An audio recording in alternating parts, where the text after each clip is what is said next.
Alas 7 na pero mitmit pa. Mitmit pa din.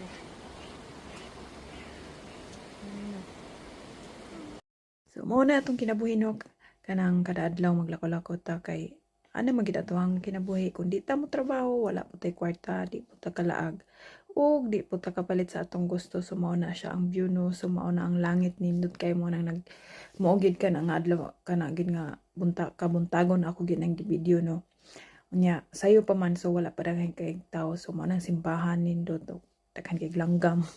so ma-enjoy ra pud bisag unsa ka kapoy sa adlaw-adlaw nga biyahe kay mo biyahe man ko og 1 hour 30 minutes og usahay pod moabot og 2 hours nya maghulat ko dito sa kuan og mga 30 to 45 minutes so